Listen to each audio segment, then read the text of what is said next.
Umachandran and Meng Brassel.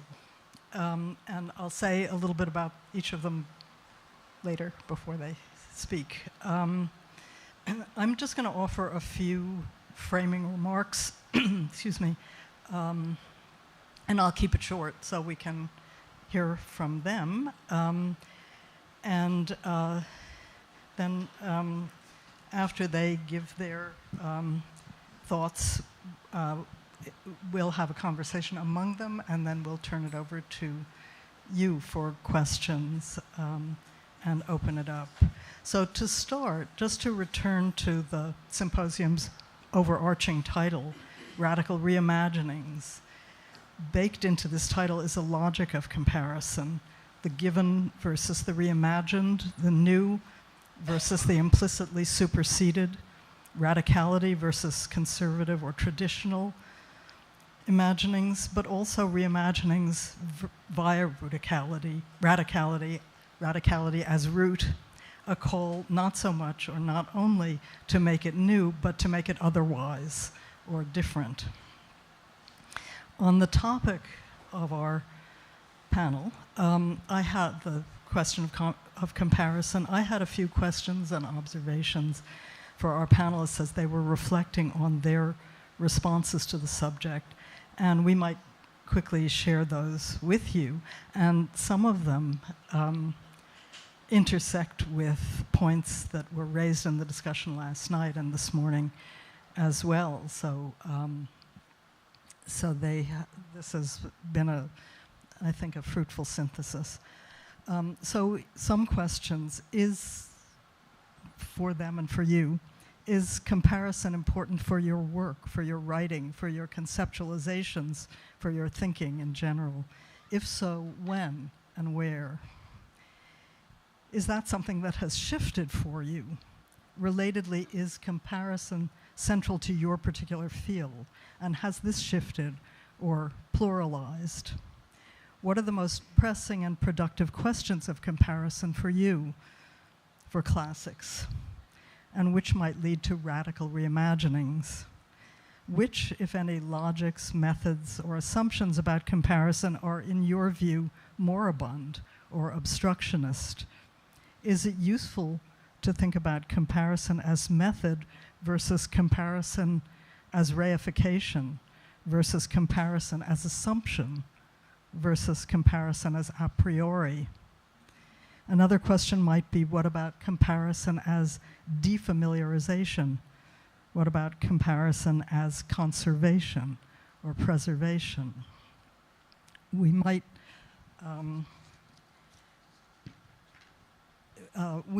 think about the Bisser panel description as proposing two spurs for thought. What constitutes useful comparison, and what might be gained from taking incomparability as a starting point? And if we don't all take incomparability as our starting point this afternoon, it's surely going to make itself felt en route. Comparison, of course, can point to many different things. One might consider comparison along several axes or via different dimensions, definitions or goals, from metaphor to translation, as we've talked about, from adaptation to ekphrasis. We could consider the different anxieties and obstacles that surround comparative critical practice. The question of comparison may well lead us to ask questions about incommensurability and radical cultural difference. There are, of course, numerous axes of comparative inquiry, many bases of comparison, let's say, temporal, figural, historical, regional, linguistic, geographic, discursive, political, economic, emphasizing social organization, state formation, texts, materials, materialities. The heterogeneity of the list points to many possible questions about comparison. And one might also say, what does it mean to undertake comparison among more than two comparanda? The question of comparison is baked into all manner of conceptualizations, periodization not least, and we were thinking a little bit about this earlier, whether periodization, whether in units like centuries or period cycles such as Stone Age, Iron Age, Bronze Age, or in such quote-unquote civilizational rubrics as Judeo-Christian or Greco-Roman. And we thought a little bit about this earlier this morning. How do claims of continuity obscure or elide comparative logics? And, you know, comparison can certainly be provocative or scandalous. To think about my area, which is Homeric studies, the scandal to some of 20th century classicists like Milman Parry and Albert Lord analogizing Serbian oral singers and Homer. And certainly, you know, to work in classics is almost necessarily to negotiate questions of comparison. You know, we talked earlier about translation, transculturation, and so forth, and extremely, I thought, helpful discussion this morning, thanks to Lauren and Emily and Lynn and J.A. I mean, if I were to get into the Homeric weeds in my field, we know that the deepest cognitive structures animating Homeric epic involve similes, the famous Homeric similes, figures of comparison par excellence. You know, and what's important here is that comparisons disjoin as much as they conjoin. They can make you feel the difference between as much as the similarities of, let's say, the worlds of the battlefield and the world of the oikos, for example. And finally, maybe, is our age, as Nietzsche wrote of his, an age of comparison. So now I'm going to turn things over to Mathura and to our panelists following her. And let me invoke again the symposium title, now in its full version, Radical Reimaginings, Classics of for the 21st Century. We might consider classics for the 20th century versus classics of the 20th century thus far. So the question of comparison, a question animating a series of responses, if not necessarily asking for answers. So let me introduce Mathura, whom some of you met yesterday evening. Mathura Umachandran is a child of the Tamil Elam diaspora, born and raised in London and the suburbs of Essex. Since 2022, they've been a lecturer in the Department of Classics, Ancient History, Religious Studies, and Theology at the University of Exeter in the UK, holding degrees from Wadham College, Oxford, a BA in Greats, Mathura, University College London, an MA in Reception of the Ancient World, and Princeton PhD. They've also held postdoctoral research positions at Oxford and Cornell. While at Exeter, they've co-stewarded the Critical Ancient World Studies Collective with Marcella Ward and co-founded the Society for the Study of the Past, as well as teaching courses like Ancient Racecraft, following the implications of Barbara and Karen Field's critique of race for ancient world studies, and also teaching critical classics and the contemporary world, introducing undergraduates to classical reception keyed to other than a celebratory mode. Until recently, they were co-officer for membership and recruitment officer for the Exeter branch of the University and College Union. So, Mathura, all yours. Can you hear me? All right, hello again. Thank you, Laura, for the introduction. I want to throw a spanner in the works, which is why I have stood up, and I had prepared a series of remarks in response to Laura's invitation to circulate to my co-panelists, But I need us to recognize what's going on in the room, and I need to address what has happened this morning such that we don't continue to spend our afternoon talking at cross purposes. So I will set aside the question of comparison for the moment to kind of address what this event is and maybe could have been. So Cella and I have co-stewarded the Critical Ancient World Studies Collective since 2020. And at its heart, it is a decolonial critique of the disciplines that we were trained in, the so-called discipline of classics, which we understand to be an imperialist project. Cella and I have long held anti-Zionist, long before either of us knew that there was a discipline called classics. A tiny person growing up in Belgium and a tiny person growing up in London, we were anti-Zionists. We had articulated our decolonial politics at dinner tables, at protest marches. So when we have come through the august colleges of the University of Oxford, University College London, Princeton University, we have also developed this critique of those institutions from our decolonial politics, thus critical ancient world studies. Please don't get it twisted. We are not reimagining anything. We are not recuperating anything. So when I sat through the panel this morning, and props to you, Lynn, and to Emily if she's still in the room, translation with a small c conservatism. Okay, that's what you are. That is a political project. Do I think it's fine to translate in an Arnoldian fashion? No. But if you're owning that, cool. You love Homer. Great. But the question that I set out in front of us yesterday was, what are we supposed to do in this moment of genocide? How are we supposed to stand in solidarity with our colleagues who are being genocided? Thank God that Huda wasn't there in the room this morning. I hope you can hear the rage in my voice that I'm communicating to you, because we have set out a decolonial methodology that is a proposition. I'm not saying that it is the answer.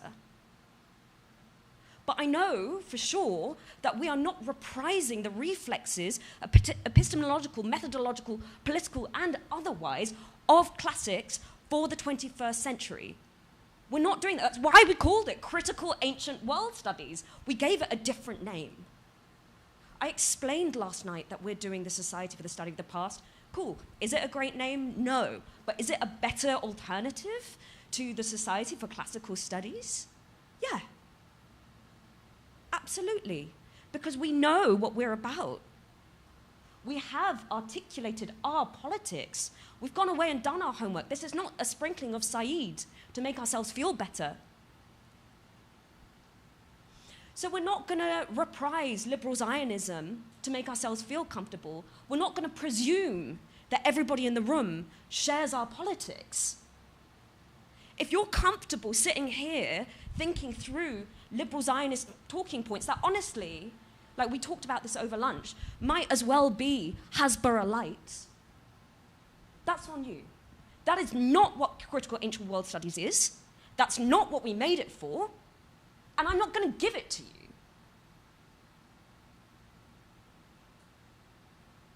I'm kind of talking to the Bissa folks in the room, right?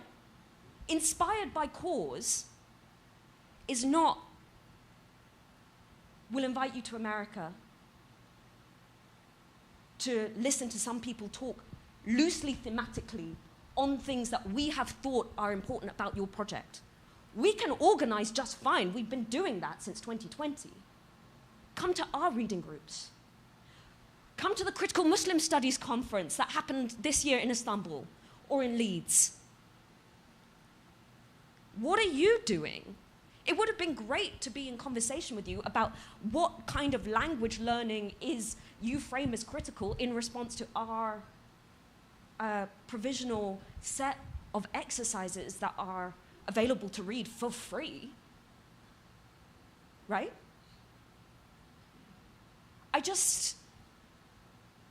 don't want to be the people who sit and take a minute's silence for Arabic literature and then go ahead and proceed to have a discussion about translation as if and as though we were sat in the Princeton Classics Department or the Penn Classics Department or the Oxford Classics Department or the Exeter Classics Department. We're not there. We're not going to repeat the same fucking shit that has been complicit with a genocide. I didn't come all this way to do that. Neither did Cella. Neither did the many people who've put their necks on the lines, who faced suspensions, who slept in encampments, who've been raided by the French terror police. We know what we're about, and we're not going to repeat the same. Like, reimagining, sure. Go ahead, reimagine. Step one, please, whatever you do, do not, in cause name, try and repeat the discipline of classics, 20th century politics. It's done. It's done. Okay, so I don't think I have anything further to add on comparison. I just need us to reset the points from which we are having this conversation. Because if you are having a conversation with us, you understand that what we are doing is fundamentally decolonial, is fundamentally anti-Zionist, and we're not going to talk to liberal Zionism. We're not going to read text in a way that ameliorates I'm not even going to get into the hostages stuff. No. That's all I have to say.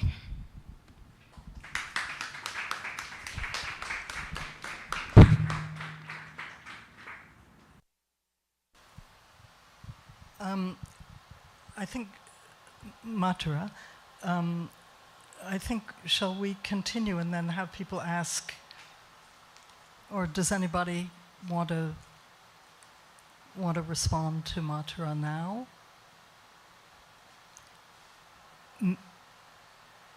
Maybe we'll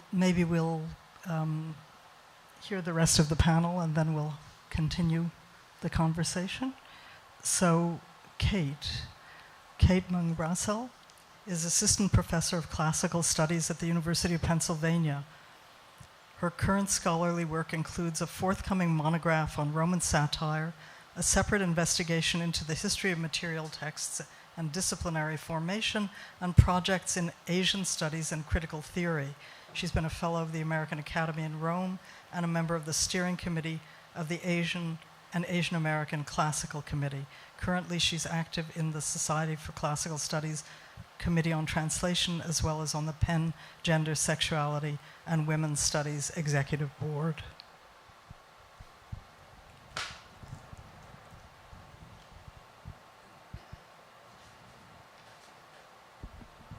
Is this one working? Great. Hi, everybody. Thank you, Mathura. Thank you, Laura. A lot of different things came to mind when I was asked to speak about comparison. And I will talk to you a little bit about the ways in which I've thought about comparison in the days since the invitation. But I also want to acknowledge that I feel very awkward being here because I can see that there's so much wisdom in the room. So I will keep my remarks short in the hopes that we can have a broader conversation. I've been thinking about, let me see. The first thing that came to mind when asked to think about the role of comparison in sort of disciplinary formation and in my work were sort of two caricatures of the classicist. One is sort of the old philologist who has a text in his left hand and a text in his right hand and is comparing.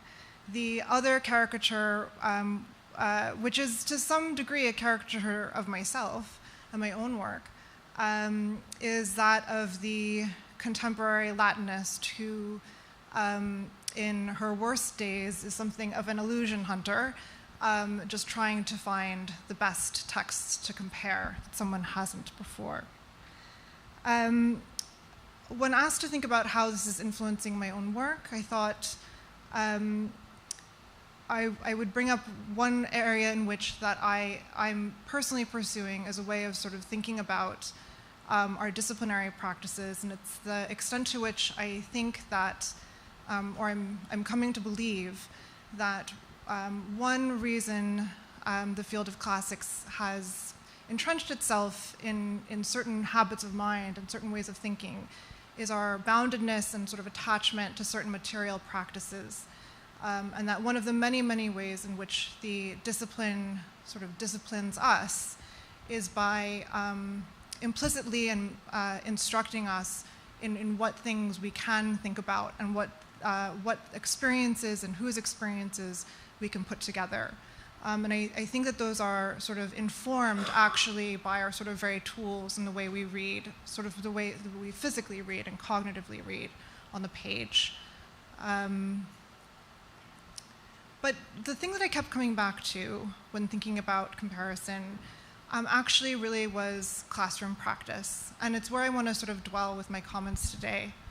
And I want to think about classroom in a much broader sense, especially given the remarks yesterday by Donnell, and thinking about all of the ways in which the university classroom may not look like the university classroom has, or the way we've wanted it to look in the future. And that classroom really will be, and should always be, it should always have been, the place where we come together. I will take one quibble with something said earlier today, which is that our students don't come to us identifying with Odysseus. I think that any of us who have taught literature know that there is a certain type of student who identifies deeply with Odysseus, or with Achilles minus the gay stuff, or with Herodotus, as I found this year for the first time, although these students often also do not do the reading. And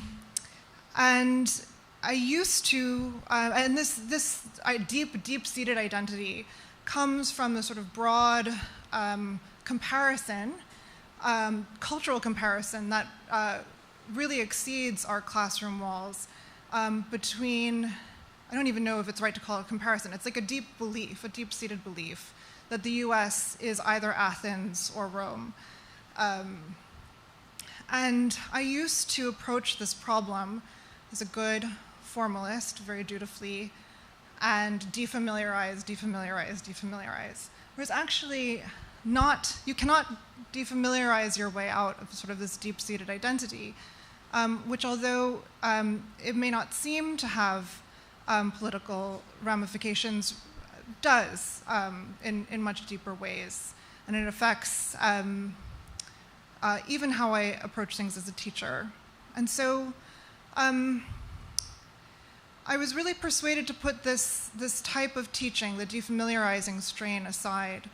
I learned a lot from my colleagues in Asian American studies, and actually really changed my own approach to the ancient world, and meet my students in their approaches to the ancient world differently now, which is instead of trying to persuade them out of something that they cannot be persuaded out of, we run with their identifications and their identities in classroom spaces. And I really, really owe my colleagues in Asian American Studies a great deal for showing me really the sort of life-saving importance of centering that. And that in turn has affected my own scholarly work. And this is where I think that sort of the classroom, broadly conceived,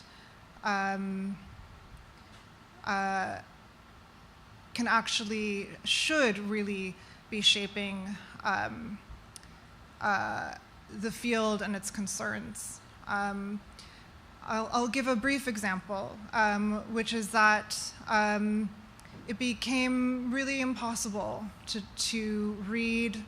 Like Mathura, I teach a course on race and antiquity and racecraft in antiquity. And it really became impossible to try to persuade students, and it became non-desirable, not intellectually desirable, to persuade them that the mechanisms of racecraft are so wholly different in antiquity from in modernity.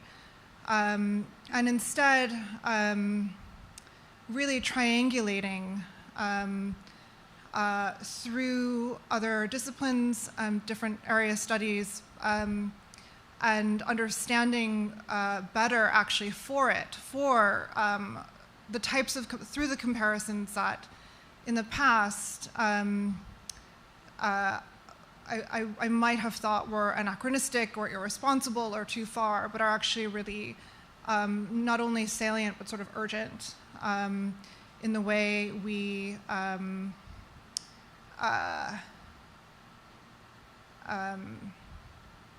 continue to create and sustain and build hierarchies of people and who is human and who is not human. So yes, so I came to really a different relationship to comparison, actually, really within the last several years.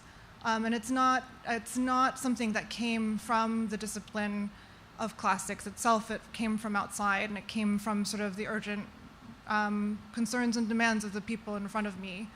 And I do hope that if classroom communities continue, as I hope they will, that will actually form, that people's experiences will actually form the basis of knowledge as we continue. I'll pass this on to Nancy. Is it Nancy next? Laura? Yes. Thank you. Thank you.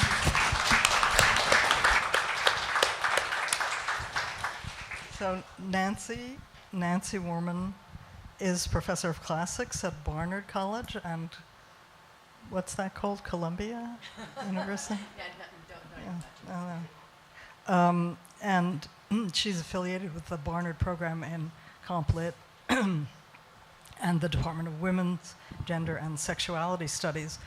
Her research focuses on style and the body and performance in classical Greek drama and its reception, as well as on rhetoric and ancient and modern literary theory and criticism. Her publications include Landscape and the Spaces of Metaphor in Ancient Literary Theory and Criticism, Virginia Woolf's Greek Tragedy, and Tragic Bodies, Edges of the Human in Greek Drama, which won the 2022 Prose Award for Classics. Her forthcoming book, Bodies of Theory, is focused on embodiment in ancient and modern literary theory, and she's currently working on feminist receptions of ancient literature. So Nancy, all yours. Hello? Yes? Good? You can all hear me? Thank you. It's nice to be here. I'm glad to be here with everybody on the panel as well. I actually started out as a comparatist. And in fact, I was talking to Lynn at our lunch that didn't work so well about the fact that classics didn't work so well for me. I always found it to be pinching as a discipline and overly chastening. It took me a long time to elbow my way out of that. So I'm going to try to just talk a little bit about what I do. And I'm going to try to give you some points of reference for my body and performance focus that I hope are at least moderately entertaining. And I'll peg back and forth from there to some more general thoughts on ways to disrupt or counter conventional modes of comparison and reception. So I want to note provisionally that I take reception studies to be a complementary tool in thinking comparatively, although since I actually work mostly discursively, which is to say thinking about patterns of speech and topoi and tropes, etc., reception and comparison end up on fairly equal footing. I kind of intermingle them, which is to say sometimes discursive gestures reflect clear engagements with earlier so-called models. That's a problem, obviously. That is to say reception conventionally construed. And sometimes the gestures are illuminating in their correspondences or differences, etc., whatever their relation to these so-called models. I think that most of what I think I'm doing can be better captured as attempts at disruptive or infidel juxtaposing, which is my hopeful update on what Donna Haraway famously pitched as a cyborg mode. So I'm going to come back to that, but I want to talk a little bit about this project that I'm finishing up, which Laura mentioned, the Bodies of Theory. So in this little project, I'm trying to show the multiple ways that the mostly human body serves as a central figure of thought in ancient and modern literary theory. Taking this insight, that is to say that the body is central, as my impetus, draws attention to the ideological commitments that underpin ancient and modern theorizing. So instead of approaching theoretical engagements in traditional ways, that is, as if they were based on neutral, exemplary, hierarchical relations of present to past, what I'm calling thinking in the flesh exposes strategies of organization and argument as often tendentious and always, again, ideologically driven, such that embodiment emerges as shaping crucial and constitutive critical dynamics. The enduring centrality of bodily imagery, including stature, deportment, gesture, and so on, to literary thinking and thinking about literature springs organically from its roots in oral culture, so that's one sort of conventional thing to say. But what I want to think more generally about the body and performance. So it also shapes, from my perspective, broader conversations about the inextricability of aesthetics in the broad sensory and affective sense and politics, and thus, correlatively, about phenomenological and material surrounds. So that's to say, my work is comparative and reception-oriented in some ways that should be kind of familiar and recognizable, but it's also pitched precisely against orderly chronologies and hierarchized similarities, against the privileging of ancient Greek and Roman models over modern so-called iterations, or receptions, or reflections, or reimaginings. So what do we get to see if we start from this alternative prospect that is just on my terms? I want to take Eve Kosofsky-Sedgwick's embodied sense of poetry's gait as an example, since it centers on an awareness of literary expression as grounded in the body's parts and rhythms that converge as bodily disciplining. And I'm just going to read you a little bit of Sedgwick. I visualized enjambment very clearly as not only the poetic gesture of straddling, she's emphasizing straddling, lines together syntactically, but also a pushing apart of lines. In terms of the beating, and she parenthesizes the ing in beating, so beat and beating of the poem, enjambment was, in this fantasy that shaped my poetic, the thrusting up out of the picture plane in protest by the poem's body of a syntactic thigh or shank that would intercept, would retard the numbered blow, would momentarily wedge apart with sense the hammering iteration of rhythm. So this quote's from an essay from the late 80s that's called A Poem Is Being Written. And in it, she talks about her discovery of enjambment as a kind of discovery of decision and domination, what she terms a trick of discursive authority that she likens to the power to spank. She emphasizes her coming to understand enjambment as something embodied, not just as a means of controlling images through rhythm, but also as, and I'm quoting, a physical gesture of the limbs, of the flank, the ham. Her vocabulary is, as always, very provocative.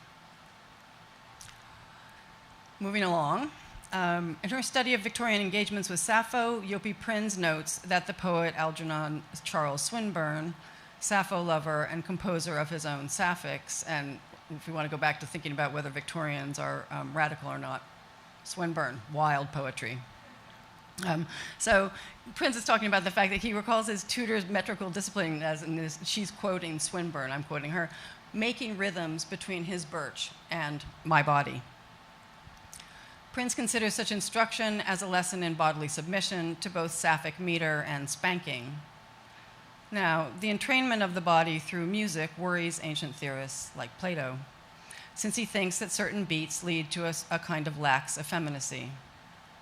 While literally beating rhythms into young men might have appealed to his penchant for discipline and martial strains, He, that is Plato, was no fan of what he thinks of as Eastern strains, Eastern ones, including Iolic and Ionian, which means including Sapphic.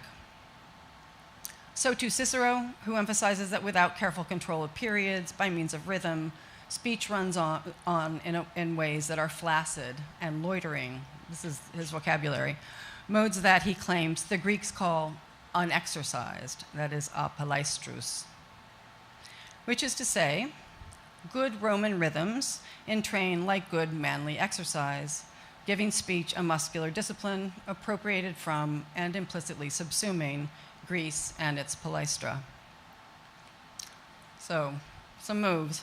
I've just gone from Sedgwick's saucy enjambment of poetry and spanking, which does not engage at all with ancient material, poetic or otherwise, to a moment from Victorian reception with a distinctly S&M flavor, to Plato's and Cicero's concerns about manly speech rhythm. In juxtaposing these comparative and reception spankings, I'm attempting to see the ancient material otherwise, namely as queerer and more underpinned by the anxious policing of the body than one might have thought. Such untimely juxtapositions, and I'm using vocabulary that people have been using, especially in queer studies, right, as most of you know. So such untimely juxtapositions, many of which make no claims to exemplary correspondence, chronological through lines, and so on, aim to expose ancient ideas about speech, language, and literary production as less neutral and transparent than many more conventional analyses tend to suggest. Correlatively, their discursive tactics provoke questions about the intellectual pieties inherent in traditional approaches to comparative and reception studies, and in the study of antiquity more generally. Rather than treating ancient texts as original, definitive sources that set the terms for discussion to which later writers reverently respond, my analysis contributes to ongoing discussions about how such traditions get shaped and by whom.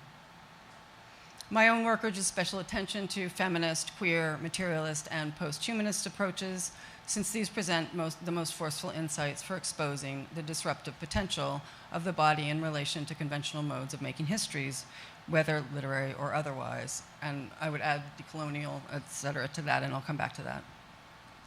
So, to go back to my example that I flagged from the outset, in a Cyborg Manifesto, Donna Haraway deploys the hybrid figure on the edges of the human as offering a unique prospect from which to envision new ways of thinking and engaging. To this end, she calls for radical feminist interventions in challenging dominant epistemologies and ideological investments, at least in part by the fashioning of what she captures as a powerful infidel heteroglossia. That is to say, a provocative indication of what a full-on revision of setting the terms could look like. Luce Irigaray, for her part, who was infamous among classicists for her irreverent dismantling of Platonic hierarchies, has called for something similar, what she terms a disconcerting of language. She envisions such moves as a kind of bad miming that confronts head-on the limits of authorial control and seeks ways to make space for alternative modes of expression. So, although neither of these provocations are very recent, as I'm sure you all know, they have continued to inspire innovative thinking about the body and language in feminist, queer, intersectional, and post-humanist theorizing and comparative work. And I'm thinking here especially of Rosie Braidotti, but also others on both sides of the Atlantic and elsewhere. In fact, Haraway herself has sustained her efforts to capture such modes in various phrases, including more recently what she calls speculative fabulation, which Tavia Nyong'o repurposes for thinking about Black performance and what he terms tactical fictionalizing, an aesthetic insurgency in the face of racism. And we can think also of Saidiya Hartman's work as well here, like Wayward Lives, etc.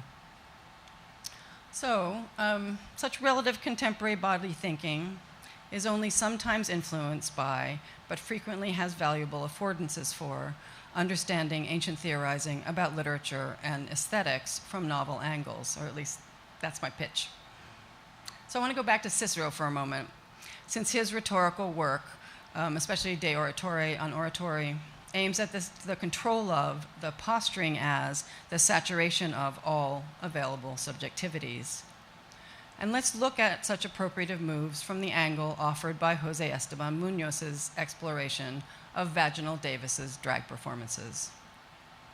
What might Cicero's majoritarian moves, to deploy operative categories from Deleuze and Guattari, mean for the queer mixed-race drag performer, for whom there is no available subjectivity that would be acceptable in normative terms, even from the prospect of other minoritarian positions, like female, say, in this world, or black or gay?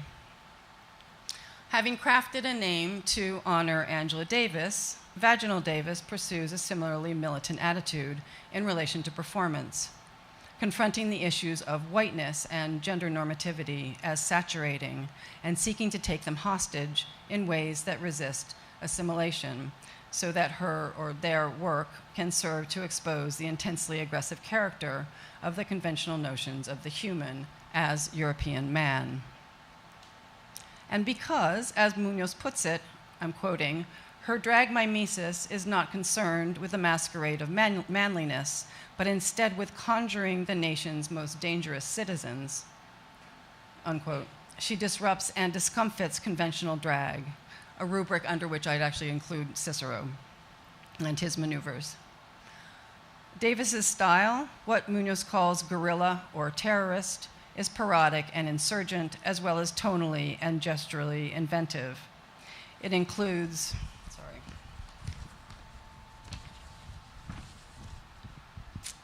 it includes macho white drag that plays on conventions of male posturing, and as such, I would say it's a suggestive lens through which to view Cicero's negotiations of acting and oratory. From this angle, these register, that is to say Cicero's negotiations, register as aiming at the aggressive securing of bodily hierarchies in relation to both female expression and failures of manliness. But Davis's work also suggests that such moves are themselves always doomed to failure. That is, if Cicero's keen awareness of resonant dynamics in oratorical and dramatic settings depends in crucial ways on transgendering and ventriloquizing, then his theorizing is hedged around by and itself dependent on precisely those appropriated bodies and subjectivities. So just to conclude, what I'm hoping is that such comparisons, or what I'm calling, juxtapositions or disruptions of the rhythmic, ventriloquizing, meaning-generating bodies in modern and ancient theory, showcase the ideological attunement of putatively abstract and quote-unquote natural aesthetic patterns, revealing the socially and politically crafted hierarchies that underpin them, as well as their contradictions, ruptures, and variations. So thinking with the flesh, if it works at all, should unsettle assumptions about objectivity and aesthetics as unmoored from its grounding in the senses. This untimely juxtaposing is thus not so much ahistorical as ideologically calibrated, in the sense that Raymond Williams argues for when he urges attention to the dynamic relations between social structures and aesthetic valuations. As social formations, these lay the ground for famously Jacques Rancière talks about similar things but he calls them, he thinks about it as a hierarchy of the senses, since what gets perceived and what overlooked is ideologically determined, shaped by dominant political assumptions and societal norms.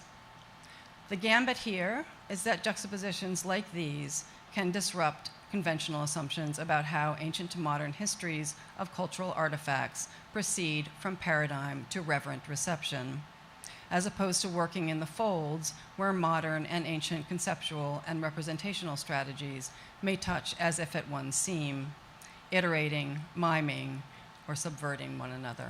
Thanks. That's the most interesting thing on Cicero I've heard in a long time. The most interesting thing on Cicero.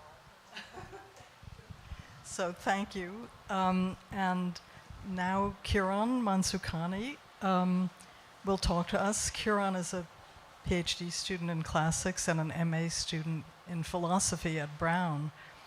He received his MA in classics at the Graduate Center of the City University and a BA in philosophy from Bryn Mawr. His interests include ancient Greek metaphysics and epistemology, comparative ancient Greek and South Asian philosophy, and the reception of Plato in South and Southeast Asian political thought. And his writing has appeared in the volume that in part inspired this symposium, Critical Ancient World Studies, The Case for Forgetting Classics. Thank you, Cella and Mathura. As well as Eidolon, his work has appeared in Eidolon and the Society for Classical Studies professional blog. So, Kiran. Hi, everyone. As this symposium is on classics in the 21st century, and as the only graduate student on this panel, I'd like to say a few words on training as a comparativist in this very political moment. To do this, I'll treat comparative work as labor, embedded in unique relations of material conditions, which can enable or impede one's access to this sub-discipline. While I'll openly discuss the challenges associated with comparative work, I'll close with, hopefully, some optimistic suggestions for how to construct a field that is, in the long term, less susceptible to these contemporary challenges. My own contemporary work straddles the line between comparison and reception. I'm mainly interested in the history of philosophy, particularly the translation and transmission of classical Greek metaphysics and epistemological arguments. My latest distractions from my decidedly not comparative dissertation are two 20th century Asian scholars of ancient philosophy, and their work on Plato. The first is Dr. B.R. Ambedkar, the father of the Indian Constitution, and one of the foundational figures of the modern anti-caste movement in South Asia. In multiple anti-caste texts, Ambedkar critiques Plato from his own positionality as a Dalit or untouchable. The second is Roque Ferriols, a Jesuit priest who helped invent the philosophical language for literary Filipino. He does this in part through translating ancient Greek philosophy in a volume called Mga Sinaunang Griego, literally the ancient Greeks, which includes the first translation of Plato's Apology into Filipino. I'm not only interested in unpacking the relationship of these writers' works to their ancient sources, but how these works can also make interventions in contemporary scholarship on the Platonic dialogues.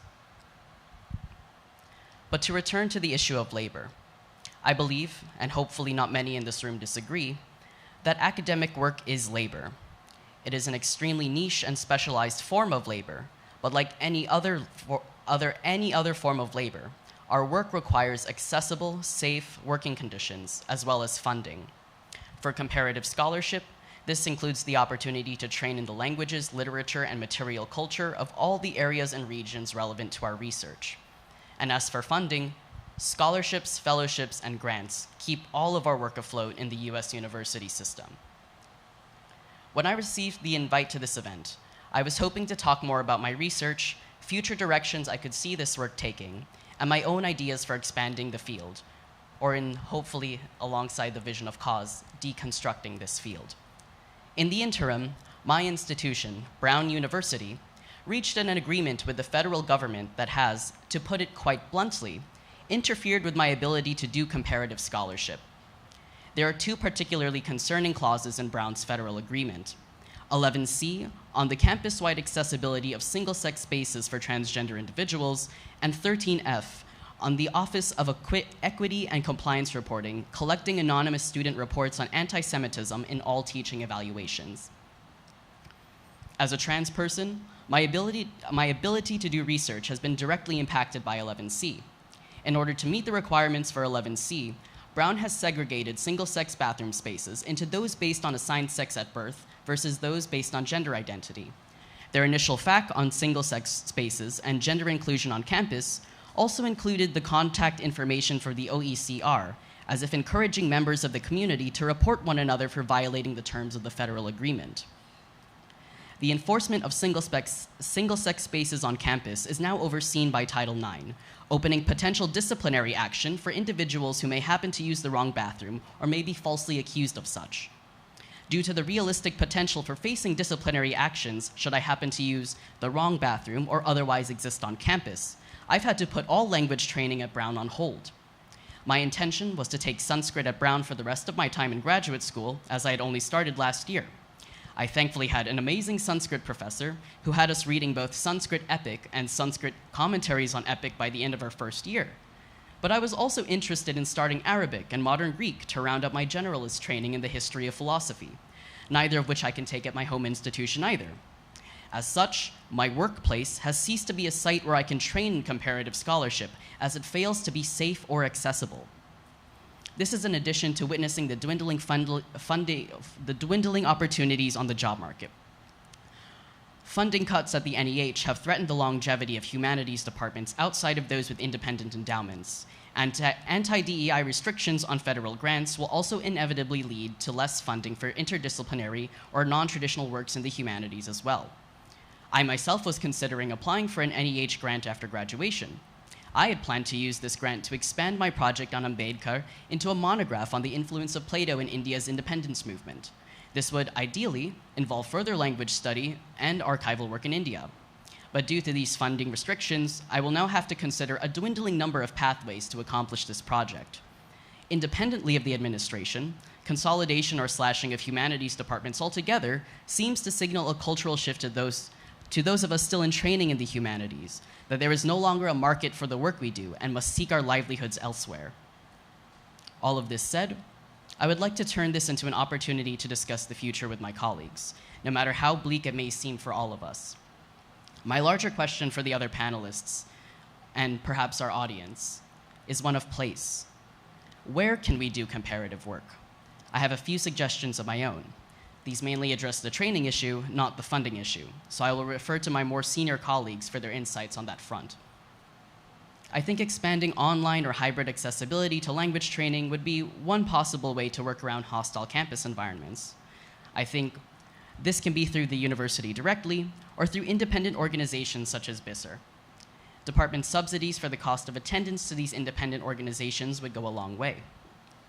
To expand our options for physical spaces to engage in scholarly work, I believe there needs to be a reimagining, or perhaps honestly an initial imagining, of a sort of academic solidarity, a paradigm shift away from the neo-colonial and brain drain tendencies which currently define the relationship between the Anglosphere and elsewhere. I tentatively propose that comparative scholarship should not be used only to expand our intellectual horizons and build our CVs, but contribute materially to the academic life of departments outside of the West. This can range from an awareness of the politics of citation, translating to intentional shifts in who we choose to cite and network with, to maybe using our own institutional funding, no matter how small, to host conferences, academic exchanges, and establish formal infrastructure in departments abroad. This wouldn't simply be charity, but the recognition that the future of comparative study may depend on building broad international coalitions that can protect our fields of study and the integrity of the work we do from ever-shifting political realities. As for my last set of suggestions or questions, I'd like to know what advice my more senior colleagues have for navigating academic cultures outside of the US or Anglosphere, whether it's to build these academic networks I spoke of or to pursue opportunities abroad. Thank you.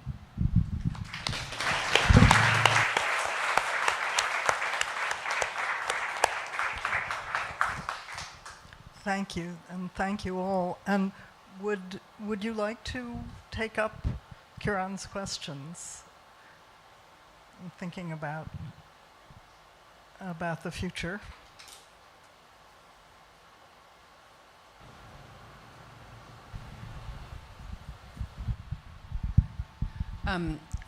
Barnard and Columbia have done similar things, and I was just talking to Mother about the fact of the profoundly shameful and revolting climate it has created for all of us. It's hard to talk about. It's hard to think about, and I'm personally very sorry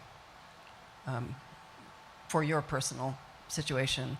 But as far as what to do positively, I'm struggling these days. I think a lot of us are struggling to try to understand where those avenues are. But you're right, besides online, which is a kind of obvious move, and which has made some difference, I think, for some people. international connections, yes, but then where does that leave us exactly, right? Meaning, do we stay and fight or do we desert the scene?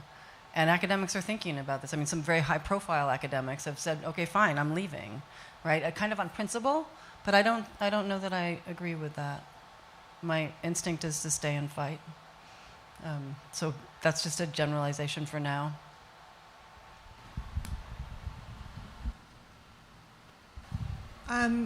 I have to confess, a couple of years ago, this idea of this. Oh, did I do something? Oh, okay.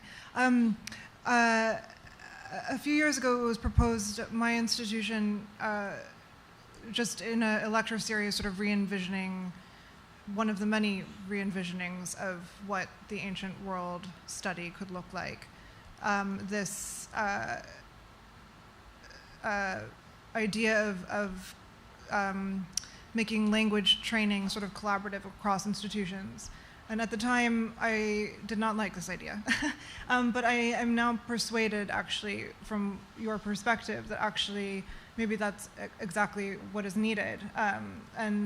But maybe that we need to sort of cultivate these sort of third spaces for education. But there have been other moments in history, especially of political crisis, when that was a perfectly acceptable thing to do, meeting at homes, conducting class at home if campus conditions were hostile. Of course, it would work better in urban centers and for people who are studying in more remote campuses. But it's certainly possible, I think. And it seems like very worthwhile pursuing, in fact. Thanks for sharing your perspective on that. Yeah, the sort of urgency of doing that is different, actually. It's not a financial consideration, it's a human consideration, which is, yeah. Yeah, I mean, I have to say the consortium model and the model of going outside the classroom, I mean, the Iliad and the bar seemed pretty appealing. Lynn's experience, but other thoughts on this, especially possible international models.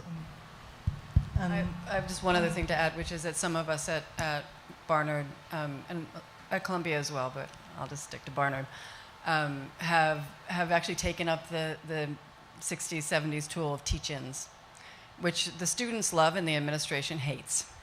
And it's not clear that we're going to be allowed, right, to continue this practice on campus, which is going to entail finding other spaces. So we're thinking about that now. I have to say, Bisser was a great model for this over the years. And I remember team teaching with Bruce in various restaurants. But it really improved the atmosphere, and in an anti-hierarchical way, I must say. Mathura, you have. Kiran, to your question about how we can improve opportunities for students in non-Anglophone contexts, one of the biggest wins of the University of Exeter Solidarity Encampment, Eli for Pal, was that we put enough pressure on the administration to win 6 places for graduate students from Gaza to come and study in Exeter, which also houses the European Centre for Palestine Studies. And that, I mean, it's 6 places. It's not much, but it is something. And once Ilan Pape retires and the future of the centre is under pressure now more than ever, those 6 spaces are really important to the kind of broad solidarity movement in higher education, but also specifically for giving Palestinians the opportunity to be engaged in knowledge production at the site of the university. So that is one very concrete example that I can think of where activism on the university has produced kind of alternatives to kind of business as usual Anglophone knowledge production. Well, that's a great model. Other thoughts, folks, or questions about anything in the conversation? Things that you want to think about or help us with, or? There's a question way in the back. Yeah.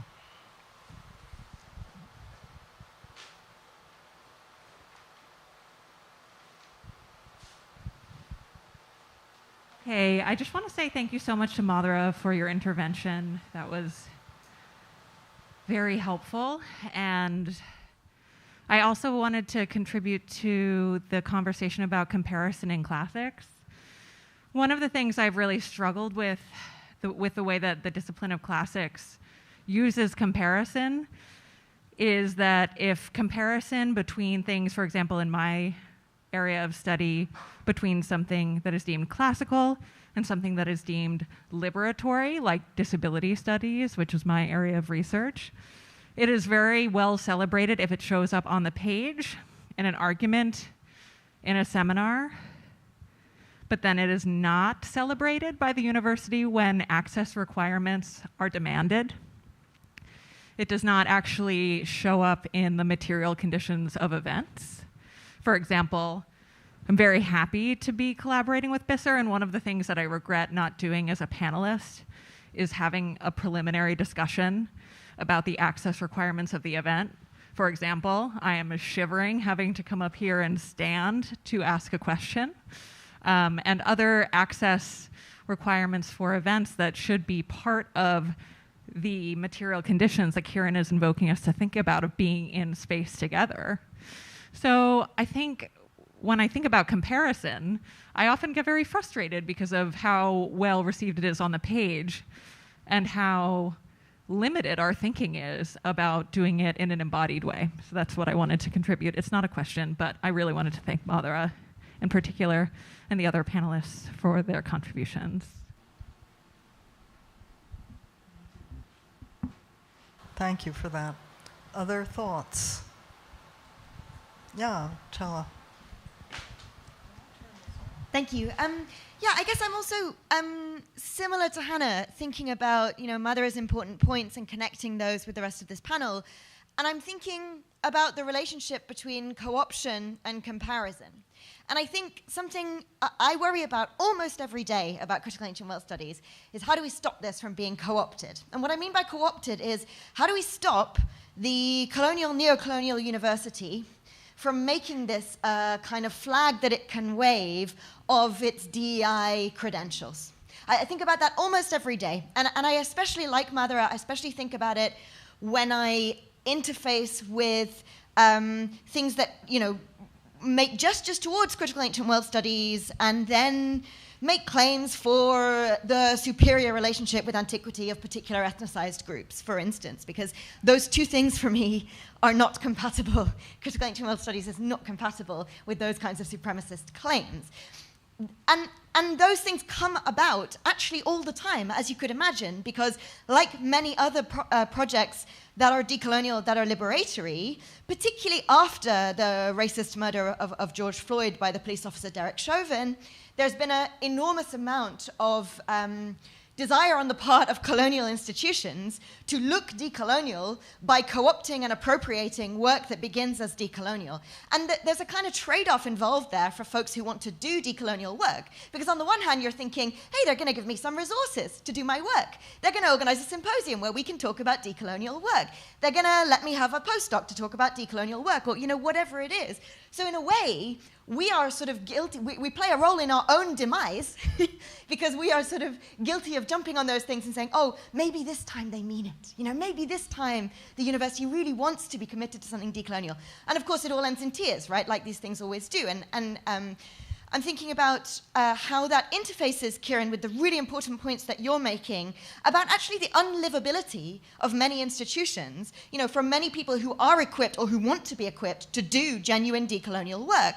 Because I think the point that you're making in bringing up the example of transphobia together with the example of comparison, and particularly the tools needed for comparison, is that when we talk about decolonial work, that doesn't mean diversity in a kind of, I guess what Rosa Andujar has called happy-face global classics kind of sense, or like a happy-face diversity kind of sense. It actually means reckoning with, for instance, colonial regimes of gender. It means, it's not, those exclusions are also colonial exclusions. And I wonder whether your question was about kind of doing this work in institutions in the rest of the world, let's say, not the West or not the Anglosphere. And I think the problem with that is that Eurocentrism has not only to do with the overrepresentation of Europe, it also has to do with structuring the world in favor of European supremacy. What I mean by that is I think that, unfortunately, many institutions around the world would find themselves structured by coloniality and European supremacy. So the question for me is not just where can we do this work? Let's find that place where we won't get co-opted. I don't think it's that. The question is, what do we need to do in order to prevent co-option? And I think about that in relation to comparison, because comparison, for all of the brilliant points that you've all made about how radical it can be, comparison is also how classics co-ops the rest of the ancient world. It's also how classics co-ops the vast majority of the post-classical world to serve its own aims. To take a very short example, there are far more studies on the uses of classics for anti-colonialism than there are on the coloniality of the classical itself, right? So we use comparison as a way of waving the flag for how good classics is. And I guess I'm just wondering about co-option. How do we stop that? What do we need to put in place to stop it? Because I think that is an urgent question for this gathering as well as many others. Thank you. Chela, I think actually what you've said goes to the heart of something that the last panel circled around and couldn't quite get at, because what would it be to take seriously a radical project? And I think what you and I had hoped in joining in this symposium is that radicality could be part and parcel of how a conversation like this is enacted, rather than, and I think that's where the cooptative move has emerged, because I mean, to Hannah's point, we're thinking about restructuring relationships to time such that the world that we inhabit now and the world that is to come is slightly more livable. That's what's radical. And I know that we have struggled with essentially the contradiction of how do we ensure that our rich institutions that give us some resources don't take us for all that it's worth and then discard us. Actually, that's not the point. The point is the one that you've just made. How do we prevent co-optation of radical restructuring and just offer it up on a plate? That's not what this is. We're not doing a kind of, I've done no small amount of DEI work, as you might imagine. And I was talking with Sukaina about this on the way up from Philly, that there are trade-offs in operating in a university space, right? I will happily be your pretty brown face and sit on your committee meetings, and what I'm going to need from you is £10,000 so that Critical Ancient World Studies is open access. I will teach your racecraft course so that you can go to the Research Excellence Framework 2029 and say, look, we're really plugged into the cutting edge of classics, but I'm going to need money from you to do something else. Those are trade-offs. What the trade-off is here in a space that is that wants to be plugged into critical theory and critical praxis, we need these spaces, if we're even going to approach these questions in a mode that is not cooptative, to do something materially different. I think that's just the heart of it. And so I realize it's incredibly unfair that I've got a big mouth and a microphone, and I'm in a haranguing mode right now. So but we wouldn't, like, the last panel, we wouldn't have dreamed of putting an Israeli adjacent, a Zionist adjacent person next to a Palestinian adjacent person and called it a day. If you want me to really tell you what I think about comparison, that's exactly what we would not have done.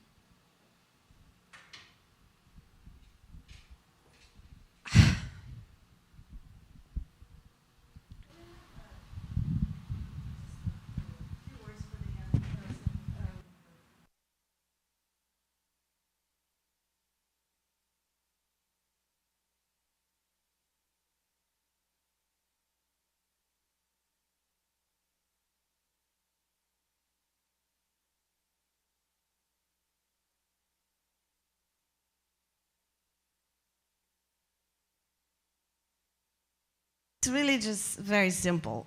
Thank you for all of your words, which I attentively listen to and learn always.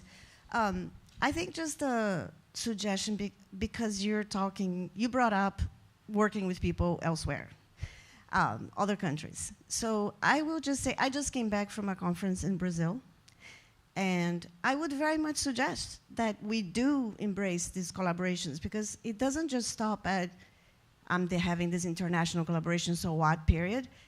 It just also just so happens that, you know, you kind of escape the echo chamber of Anglophony, for one thing, no, in the case of Brazil and other places in Latin America or elsewhere.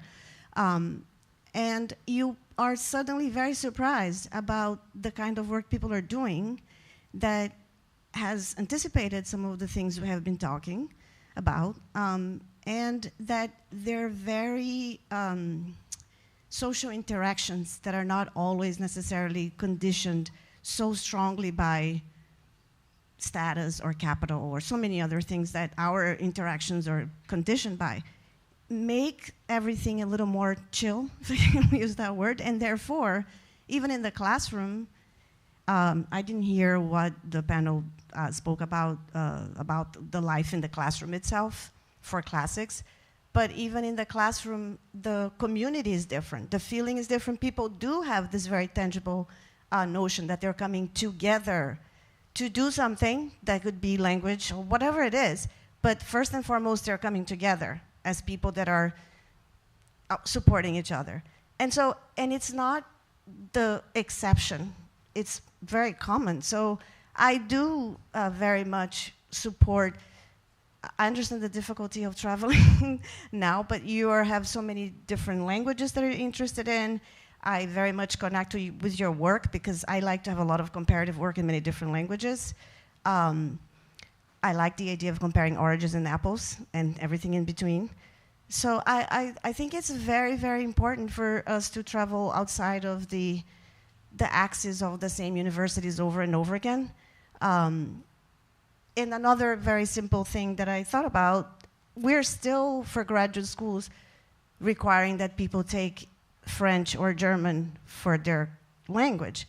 And I have already suggested that we should take other languages to do our special exams, you know, like Spanish or anything. You know, there are people writing many important things in these other languages as well. So these things are small, little, concrete suggestions, but they actually I think they make a big difference.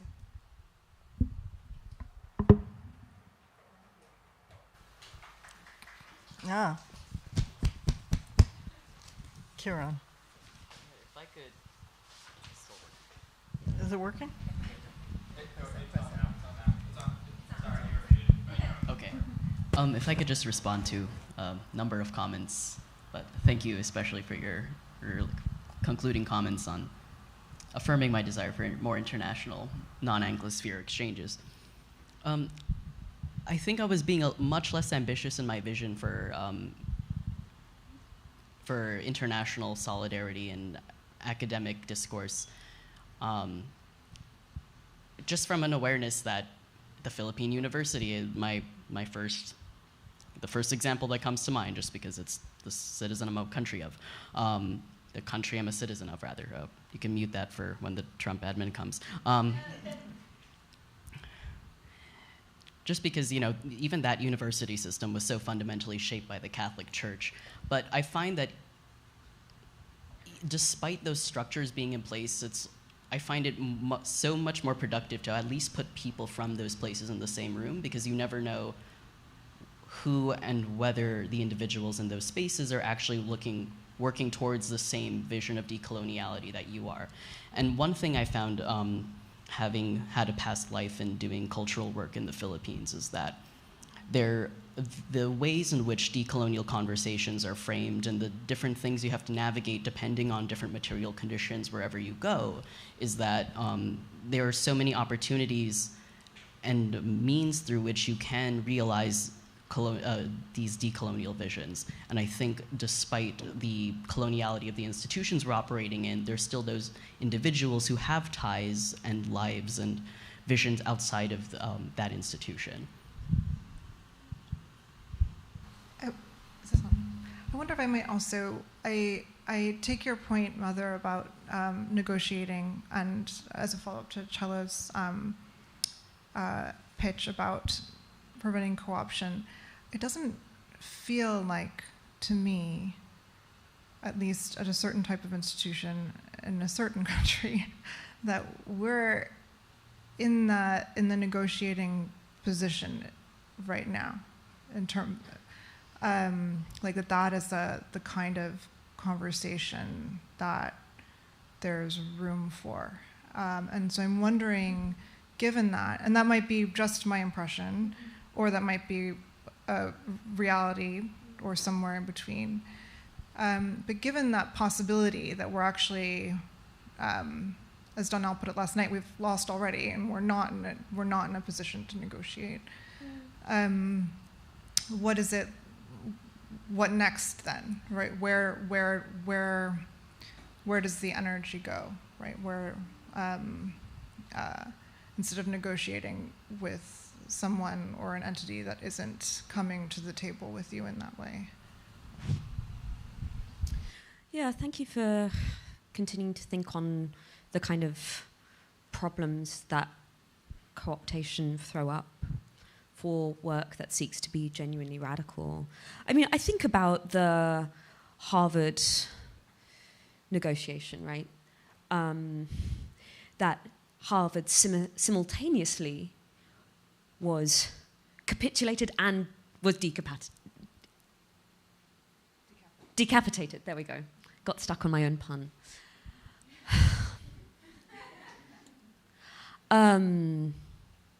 So it might seem to be lose-lose, that you give them, and let's name that as a fascistic, autocratic government, what they want, and also try and continue to do something with humanities as long as that's going to be possible. I think I don't agree with Donnell's "we've already lost." I didn't say it last night because he was really on one, and it's really cool to see it when he's on one, so okay. But why would I get out of bed if I thought we'd lost already? I'm with you. Why would I have crossed the Atlantic if I thought that we'd already lost? Why would I continue to organize if there was nothing to organize for? So this might not be very satisfying or solid, but I do know, and I said this last night, and I think this was my response to "we've already lost," is that there is whatever is coming next, and how we move through that transition to, I mean, I'm trying not to sound apocalyptical, but it does feel apocalyptical right now. And I want to keep as many people as I can safe while we build something else. And I don't think that cause belongs, or disciplines inspired by cause, or conversations inspired by cause belong in universities that can both roll over and slam shut on on the possibilities of the world to win. That's not my sense of what we do intellectual work for. I think that our intellectual and political work happens in many different places, and I'm not especially committed to that happening in the university classroom with which Greek texts we choose to teach or which critical frameworks we like. That's part of it, but that I guess I'm less worried. I think my political vision is large in order to think about, okay, so none of this is working. And one of the kind of commitments of cause, the manifesto that was kind of folded into Hannah's beautiful fable from last night, is that the disposition of a cause scholar is an activist scholar one, and that's a kind of tricky hybrid to manage, but the activist bit comes first. And I guess that's what kind of assuages the worries that I might have about, like, well, how, if it's not going to happen in the university class, like in the classroom, then what is it? I'm not saying, what are you worried for? I understand. I just, the framework that we've set up is to say, we're going to do something different. Can I say one thing? Yeah. So in this political environment, education is a radical act. It's wild to say that, but it's true, at least in this country right now. That's precisely what the Christian nationalists don't want, especially for most of us, right? Including wildly women, as well as people of color, queer people, trans people, pretty much anybody, except, the small privileged group, as always. So I guess I would start there, but I would also say within that framing, and Kate, I'm kind of trying to think with you as well. We at these shamefully kowtowing universities are suddenly faced with a moment where we're all wondering what we can actually teach, right? I mean, I can kind of, whatever, hide under the label of classicist, but I work on gender and sexuality studies and always have, and that's who I am, and I guess that's known, and at some point the eye of Mordor could come shining down upon me, but I also don't agree that I love Danielle, but the idea that the fight is lost, it's like, yeah, this is an ugly iteration of things that have been happening in this country for a very long time, a tragically long time. And it has its own particular dimensions and technologies especially. But many of us here and elsewhere have seen it before in various iterations. And so that's why I say stay and fight, right? That's why I say, we have to stay in the classroom and keep talking about the things we talk about. Keep intervening, right? Keep giving students tools, critical tools, right? If I could just say something about the stay and fight idea. I think this is what I was trying to get at with this discussion, with this idea of building international solidarity. Just because you're not in the country doesn't mean you can't fight. It doesn't mean you can't use the networks that you have to change the conditions or reality elsewhere. In my hopes and dreams and desires to leave the country at the moment, that wouldn't be necessarily giving up on the people I care about here. I'm very sorry, I didn't mean at all to suggest that. If that's what you understood, I apologize. Absolutely not. Everybody has to make their own decisions, and people are differently challenged in regard to this terrible moment. So. Okay, good, yeah.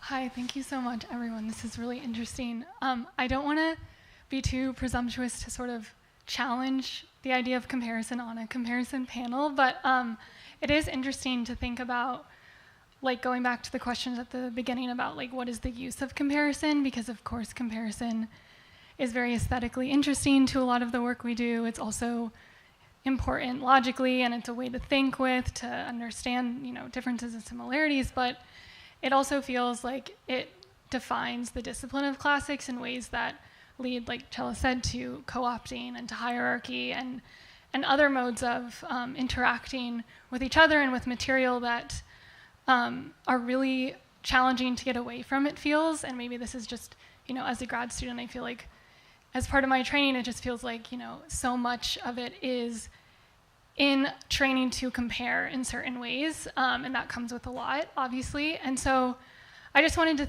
to you know, pose a question about comparison or the act of comparing as a concept. You know, Kiran, you mentioned like comparison as relation, and then Mathura, you mentioned like this idea of, you know, restructuring relationships. So I'm just interested in kind of thinking more about, is there an alternative to comparison in classics? Is it to look more at mapping relationships, or, you know, is there still value in this idea of comparing? What, so you don't like my infidel mode? You don't think that's has any traction? I mean, I guess I would start off by saying that you know, there's comparison and there's comparison. What I was trying to do in my little intervention was to say, you know, what if we flip the model, as opposed, so you know, raises a comparative. It was always too tame for me. It was always like, oh, let's compare Euripides and Shakespeare, and what does that look like? It's similarities and differences. It's like, you know, no, thank you. As opposed to, what do we get to see when we rudely juxtapose things that you don't usually put together, right? I mean, when you take Vaginal Davis and, you know, and use her to look at Cicero, I mean, that's my gambit, that's my hope. But it roughs up the classical model. That's the point, and also dislodges the notion of model. That's the point. So I'll just stop there. Yeah, and I think it also, like what you said, it kind of brings the body back into the conversation in ways that are not the traditional comparison, you know, in classics that, you know, distances the self and is more about potentially slipping into hierarchy, you know, between two things like Euripides, Shakespeare. So. Yeah, bodies are messy. That's their critical use. Just add very briefly, I think I found actually comparison to be one of the like most stultifying parts of being in classics, and I've found that actually like adding sort of, rather than having like an object of study plus a comparandum, that like maybe having a greater sense of like promiscuity actually might help just to change your mental shift around that it's not comparison but mixing or something, is more generative, more creative. You'll get different results probably, just in terms of what it is that you tell yourself that you think you're doing or something. I'll just, sorry, if I could just jump in as a history of philosophy person.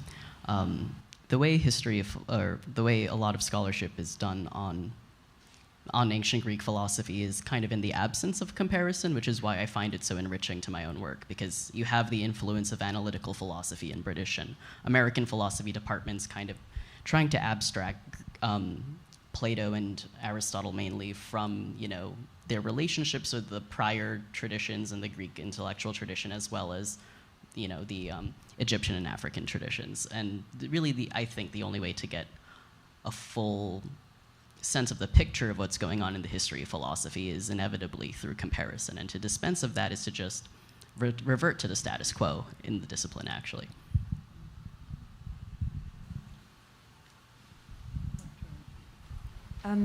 That's a really beautiful example of that Kiran's just offered us.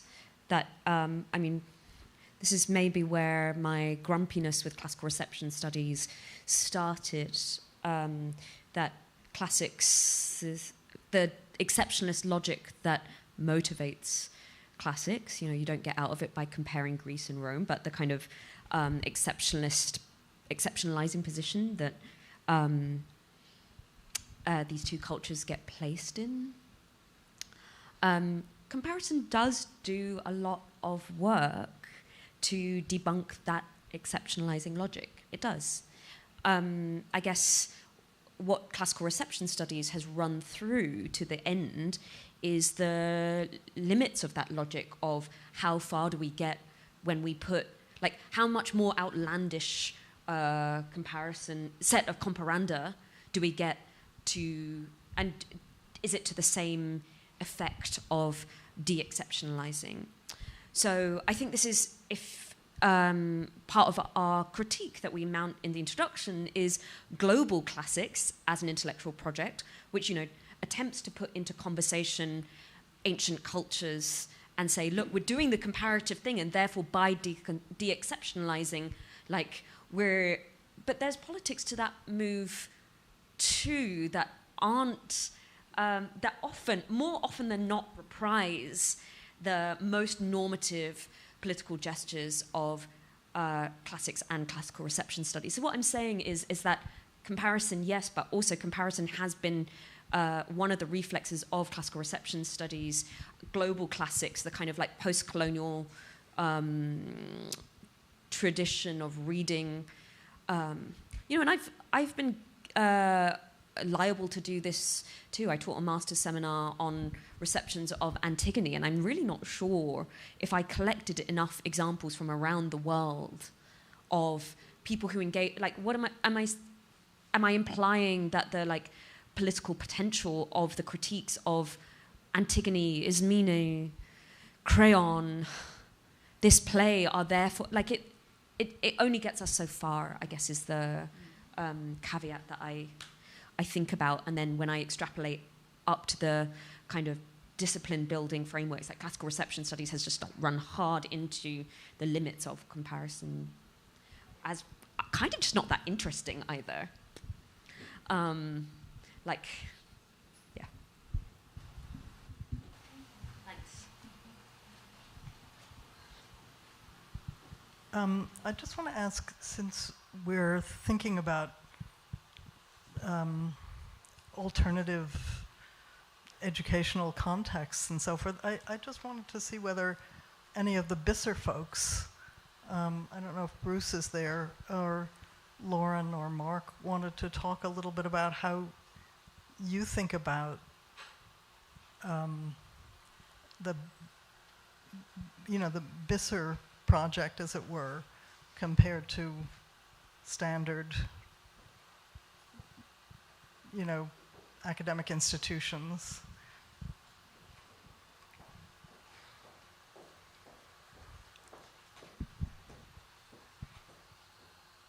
I don't know whether you guys and you and Mark and Bruce want to say something. Yeah, thank you. Thank you for the invitation. I will say that one thing that distinguishes us quite markedly from other academic endeavors, institutions, whatever, is the way we fund what we do. And that is, we are totally exposed to market dynamics. We sell things. We are a nonprofit, but we sell products, and our product is education.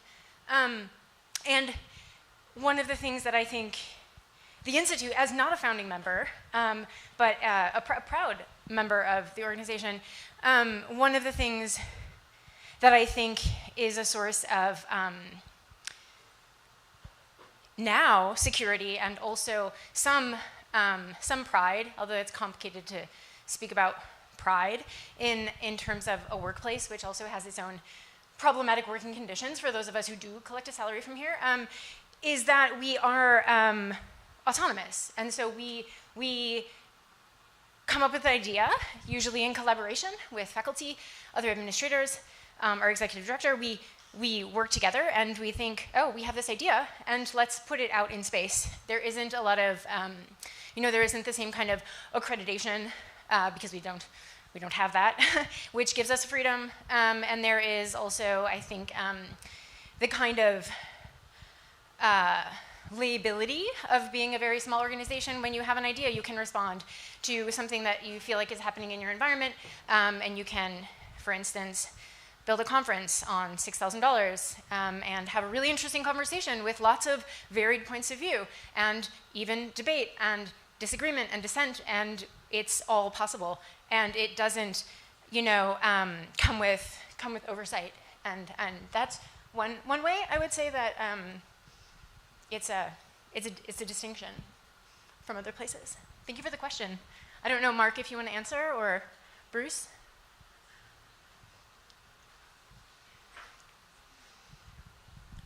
I don't know. I mean, this institute has. Well, I'm not an academic. I've actually not really spent a lot of time in academia. I came as someone who was interested in Bisser and the kind of subject matter it was teaching. I thought it was an interesting place to work. So, what do I want to say about it? I mean, I'm glad. I said some remarks earlier about providing space for discussion and discourse that is independent, and that seems important to me. Even though there's some contradictions there, right? It costs a lot of money. Well, $335, but I mean, that is a lot. So we have scholarships though. So I don't know. I mean, I think it'd be worse. The world would be, so that sounds grandiose, but I think it would be bad if Bisser didn't exist. So that motivates me to keep doing it. And even though we fuck up and we have problems, but I still think the institute itself is worthwhile, and I do think a lot of people agree. So that's good. That makes me feel good. I think my colleagues feel good. So.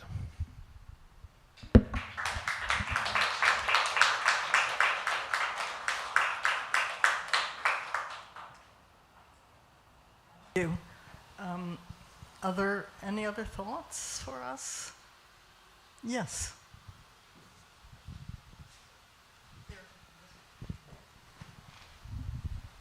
Thank you. I would like to ask you whether you had considered doing comparison for comparison's sake.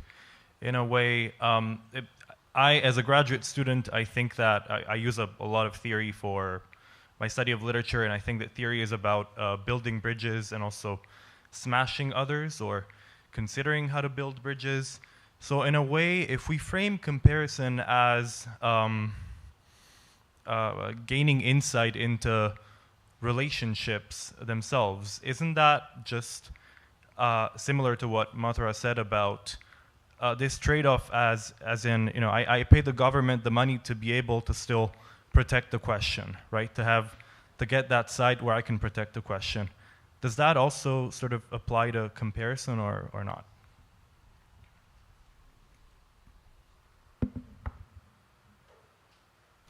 I think, I was caught up by your turn of phrase, comparison for comparison's sake, and then in clarifying, that helped me to see, I think, if this is an okay way of summarizing what you said,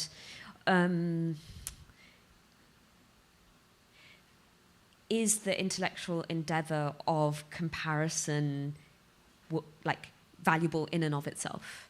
Is that something? Okay.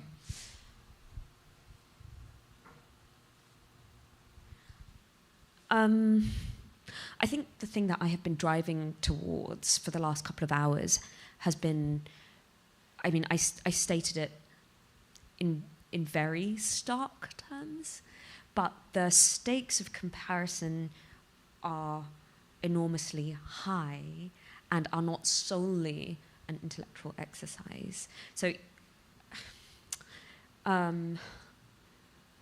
think that's what I was getting at. And I'm hearing about Kiran's plans for a project on Ambedkar as postdoctoral work. I don't know what you work on. It's not that I want to jettison everything in some kind of anti-intellectualist move. I think it just I think this thinking carefully about the stakes of which comparisons and what comparison is for, that's to not just kind of take your question then slip down a couple of meta question layers, but that's also part of the interrogation, as I take it, that comparison for comparison's sake, no, but for what purposes? Why? We're part of what wider project? That's worth considering. Sorry, that's a very kind of like answer, but thank you. Can I just say something maybe unhelpful, but I'm going to try anyway. I think what we're really talking about is the politics of comparison, right? Yeah. Right? Yeah. And I think I'm getting confused as to what maybe you in particular, maybe Kiran, I can include you in that, like what you think the parameters of like the political commitments, but also the political affordances, like what I would call like the ideological underpinnings. What do we think we're doing? What are the kind of unspoken assumptions, right? What do we think we're taking on board? I think I'd like to hear from you both a little bit more about that.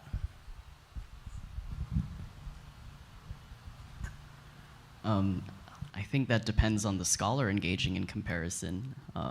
Definitely, I think for folks like me and maybe Mathura as well, for those engaged in the cause project, it would be towards explicitly decolonial ends. And as for methodologies, precise methodologies and ideas for that, I think that depends on subdiscipline as well, and the kinds of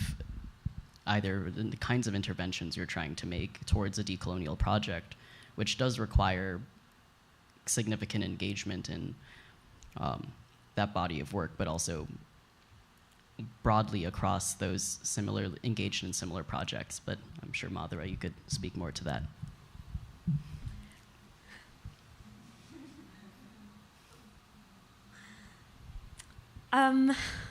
Because you did just reject comparison, so. I think I attempted to put some limits on comparison rather than reject it wholesale, but sure, like... You got yourself out there.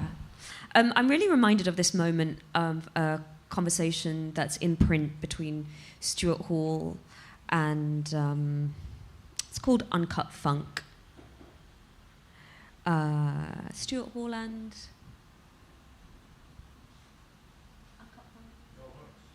Bell Hooks, thank you so much.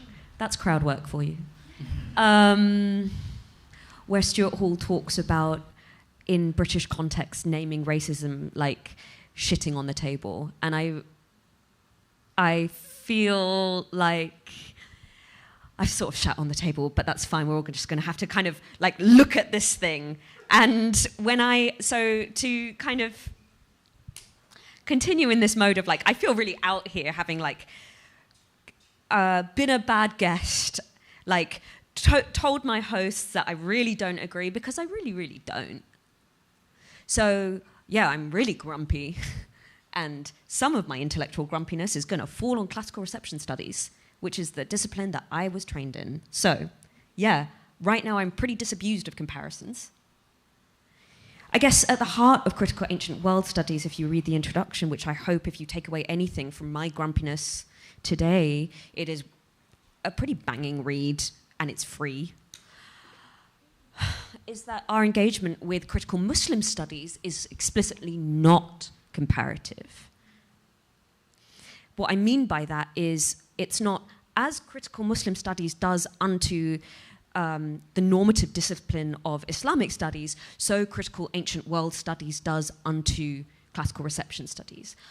That would be a move that some reception folks might do, and neither one of us is interested in setting up new disciplinary parameters along the lines of comparison in that manner. Because, to return to my former answer, the stakes of comparison are sometimes high to the point of life and death. So, yeah, I am out there, and... Fair enough. Yeah.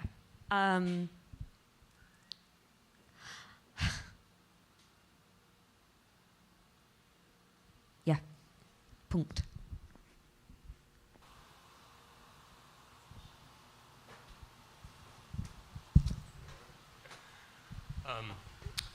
Yeah. Oh, sure. Yeah, so I'm sort of thinking out loud, so I apologize if this is a little rough, but I want to bring an example into the room that's not from our field necessarily, although the comparatists in the room have probably encountered this essay by Radhakrishnan from, I think, the 90s called Why Compare? And without doing justice to the piece, which is masterful, and I commend it to everybody, a large part of what he's doing in that piece is reading a moment of misprision, a moment of bad comparison in Forster's A Passage to India, in which there's a scene in which one of the characters encounters the Malabar caves, which are these resonant caves, and reads it as a sort of a Platonic scene. And also, I mean, the real kind of magic trick of this essay is that Radhakrishnan says that Forster, by means of this bad comparison, is unable to hear the thing that the caves are saying, which is Om, and instead hears boom. And the problem, as I recall, again, it's been a while since I've read this essay, but is both that that Forster makes, I think his word is semanticizes, like he makes to speak in a certain sort of legible way both the sound and the environment. So I guess the question is twofold. One, you know, as we grapple with the sort of limits of classical comparison, as dramatized in this example and the ones we brought up, to what extent is, you know, semanticization, making legible in a sort of literal sense, central to how, I guess, Nancy, you're thinking about your work? And then the other question is, and I think this picks up on something that Kate said about her students' identification with characters, like to what extent are those moments of misprision, one of which has been dramatized, you know, in front of us in the course of the symposium of misidentification or mistranslation, to what extent are those recuperable, and whose job is it to do what Radhakrishnan does and come back and say, okay, Forster like really fucked this up, but like look at how interesting it is the way he was not able to make a comparison between what happens at Malabar and what happens in Plato. Hopefully that made some sense. Thank you. I think, just briefly, I think I'm actually more interested in misprision and failed comparison than the ones that we find to be satisfying and kind of world uniting, and now we understand whatever the great march of history, et cetera. So yeah, I love that moment. And I think I also would take some of what I'm trying to do as very adjacent, which is to say, when I say, like, you know, rough up the ancient moments or figures, I'm also hoping that the comparisons do kind of miss, actually, so that people are like are unsettled by them and try to understand why in the world I'd ever do such a thing. That's part of, I think that's part of the gambit, and it's my curious attempt to kind of break open the model and think about what we've been acculturated to think we understand about what comparison does for us in this in the kind of the notion of the grand scheme, right? So pushing against that. Yeah, I mean, I think there are wonderful opportunities in conversation, both to learn about ourselves and our own conditions, and I think that's ultimately where those conversations go, at least on the good days in my classroom. I don't want to only rag on the Odysseus boys, but also, you know, for example, there are many passages of ancient literature that debase, say, Asians and Africans, and looking at those moments of identification for students in the room too is equally important, and then also seeing how those are also, in some senses, misapprehensions, and in other ways really deeply correct apprehensions, and sort of negotiating between both of those truths, I find to be, yeah, that is the most generative moments, actually, I think. And that's why I would say just sort of leaning into it instead of defamiliarizing it, or, yeah. Thank you for your question. Great. I think we've more or less come to the end of our time, unless anybody wants to add anything. So thank you to these wonderful, illustrious panels.